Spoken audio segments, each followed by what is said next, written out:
Hey everyone, it's Ethan or Mess back again for another video today, and welcome back to the channel, guys. We're here again for yet another video. Today we're going to be talking about the CDL pick'em predictions that I made for last weekend, or I guess this past weekend.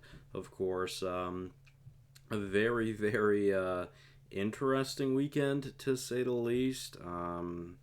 Yeah, it was very interesting. So of course, I ended up missing out on making my predictions for the Friday of this past weekend, but I still did give you guys my predictions, which I went 0-3 for. I thought LA Thieves would win 3-1, so I got that one totally wrong.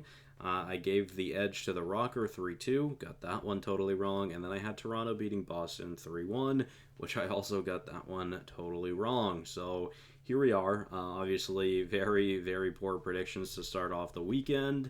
But then we move on to Saturday, which made a little bit more sense. Boston did end up beating London like I predicted. Atlanta pretty easily won over Florida. Not very surprising there. Texas and LAG, I just had a feeling that it was going to be a close series, and it was. Ghosty didn't have a great series, to be fair, so yeah. And then I had Rocker beating Surge, but of course, Call of Duty is the most random esport, I swear to God. I truly believe that. Minnesota gets body bagged by the Surge, which just still blows my mind that that happened. And, well, I mean, what the fuck. Anyways, moving on to Sunday, I had Subliners beating the Mutineers, which they did, but they actually swept them. I thought the Mutineers were going to look better. They didn't end up winning a fucking map this weekend. I said they max win 2 maps this weekend. They didn't even fucking win 1, so yeah. Then Toronto 3-1 over Vegas. It honestly was looking pretty bad for Toronto there for a few minutes, and shout out Hixie. I'm intrigued to see what that roster change will look like for Toronto, because I do think Toronto is still a great team, but they have not looked great over the past few weeks. Excuse me. And then, of course, I mean, Atlanta and LAT, I feel like that was a very toss-up series. I went 3-1 Atlanta. It was 3-1 Thieves. So they get their revenge, but obviously I'm sure they would have rather win Major 2 rather than that match. So that kind of sucks for the Thieves, I'm sure. But some interesting games this weekend. Notably, again, Florida, new roster, almost a completely different team from the last time they played. They did not win a map, so that's not ideal. Obviously, they haven't had a lot of practice, so maybe next week will be better for them.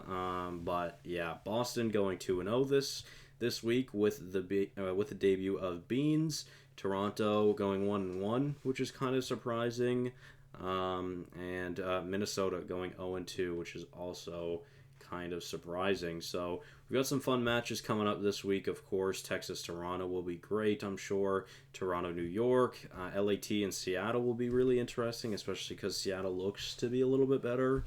And what else? Texas and Minnesota.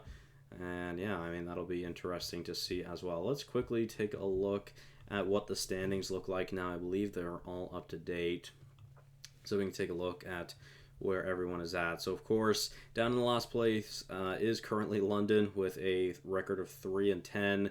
Definitely not good. Don't know if they'll really be going up anytime soon, but honestly, with the way Florida played this weekend, I wouldn't be surprised if Florida moves down, but you never know.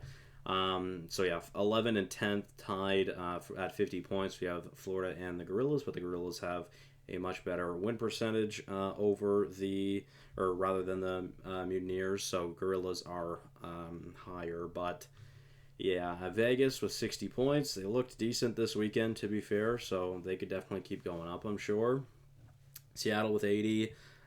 It's a good thing they had a good Major 1, because if they didn't, they'd probably be bottom 2 right now. Let's be real. Boston with 90, Texas with 100, Rocker with 110, LA Thieves with 120, Toronto Ultra with 130, New York Subliners with 145, and Atlanta FaZe with 165. So, of course, these top 3 teams still probably the teams to look out for the most, I would say. But we'll see what happens. So yeah, just a quick little recap of what happened this weekend. So thank you guys all so much for watching. Hopefully you did enjoy, and I will see you guys in the next one. Bye-bye.